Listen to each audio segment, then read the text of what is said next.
Je me rends tout de suite au lycée Paul Dué pour rencontrer des jeunes qui participent aux Olympiades des sciences et j'y vais de ce pas. Allons-y.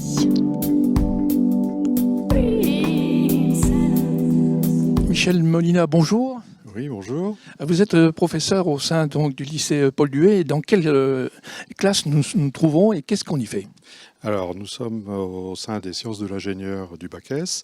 Le Bac S a deux options, sciences de la vie de la Terre, SVT, ou sciences de l'ingénieur, SI. Ici, nous faisons les sciences de l'ingénieur, donc une partie du Bac S. Alors, qu'est-ce qu'il y a comme exemple concret dont on pourrait illustrer, pardon? Alors, au sein des sciences de l'ingénieur, les élèves ont à présenter un projet en fin d'année devant un jury. Ils y travaillent 70 heures individuellement, donc en groupe, mais individuellement 70 heures chacun pendant toute l'année. Et donc, ils travaillent sur des domaines très différents, comme la robotique ou par exemple le kart qu'on a ici devant, avec lequel on leur a donné un cahier des charges et ils doivent réaliser, parler d'autonomie, de vitesse, d'intensité, de tension. Enfin, je ne vais pas rentrer trop dans le détail technique, mais voilà, toutes les caractéristiques qui vont permettre d'optimiser au sein d'un tableau de bord qu'ils vont concevoir. On pourrait résumer en disant qu'on passe de la théorie à la pratique. Voilà, alors l'idée du projet en SI, c'est ça, c'est de bien mettre en application des choses qu'ils ont vues de façon théorique et de voir l'utilité de tout ce qui était théorique, de voir son utilité à travers des projets. Bien, merci Michel Molina. On va d'ailleurs tout de suite voir un autre cas concret avec Michel Patin et ses élèves. Michel Patin, bonjour. Oui, bonjour. Avant de rentrer dans ce cas concret, notamment avec les élèves qui ont travaillé, on va peut-être parler dans quel cadre ils rentrent ce projet, c'est-à-dire dans les Olympiades. Mais c'est quoi les Olympiades? Alors, les Olympiades, c'est un concours qui est organisé par l'Union des professeurs de sciences et technologies industrielles. C'est un concours national donc, qui est proposé tous les ans aux élèves des filières S, sciences de l'ingénieur, ou STI 2D. C'est pour mettre en avant tous les projets qui sont particulièrement innovants et puis avec un contenu technique important, quoi.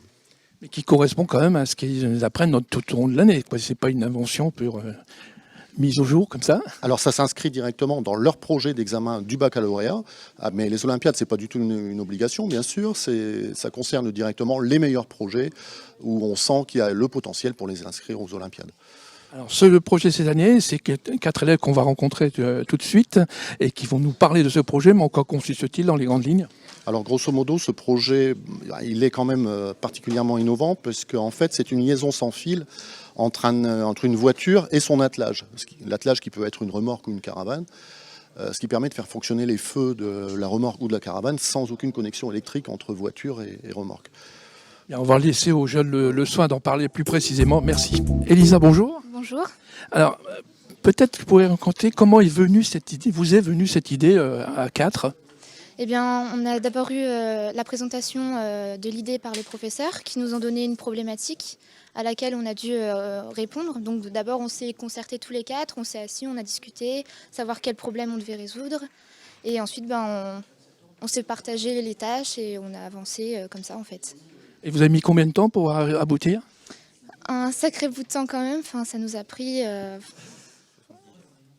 normalement, ça doit nous prendre 70 heures pour le bac. Donc là, ça fait 6 mois. Ouais. Alors, avec David, on va parler peut-être plutôt du fonctionnement. Est-ce que tu peux nous expliquer comment fonctionne cette innovation? D'accord. Alors en fait, les prises de remorque souvent s'oxydent et après les informations sont plus valables. Les clignotants ne fonctionnent pas correctement et les stops ne s'allument pas au bon moment. Donc pour régler ce problème, on a décidé de faire passer l'information non plus par une prise mais par Bluetooth. Donc en fait, on envoie l'information de la voiture jusque la remorque par Bluetooth. Et en ce qui est de l'énergie, c'est avec une batterie qui est sur la remorque qui est rechargée par une prise par induction. David, tu peux peut-être, maintenant qu'on a vu le contexte général, nous expliquer un peu plus en détail en montrant un petit peu ce qui se passe. D'accord. Alors en fait, tout d'abord, on a refait le calculateur de la voiture. Donc là, c'est le bout de la maquette qui représente la voiture. Donc à l'intérieur, on a mis tout ce qui concernait les clignotants, comment elles fonctionnaient, comme un calculateur normal. Là ensuite, à côté, on a un petit boîtier avec l'émetteur Bluetooth, donc il va envoyer les signaux. Et de l'autre côté, donc sur la remorque, la partie remorque de la maquette, on va voir le récepteur. En fait, c'est comme entre deux portables quand on échange un fichier. C'est le même système Bluetooth. Et on va le récupérer sur le récepteur de la remorque et redistribuer dans les clignotants, l'énergie. Bien, avec Adrien, on va parler peut-être de la connexion. Comment on raccorde tout ça? Alors, c'est exactement le même système qu'une ancienne prise. Donc, on peut remarquer que les deux prises sont exactement presque pareilles, excepté qu'il manque les broches, qu'on n'a plus les broches. Donc, on a une partie fixe. Et donc, elle se branche tout à fait comme une autre partie. On a juste à la mettre dedans. Et voilà. Et la prise permet de faire passer l'énergie. Ok. Eh bien, merci à vous quatre, toutes ces explications. En tout cas, ça fonctionne.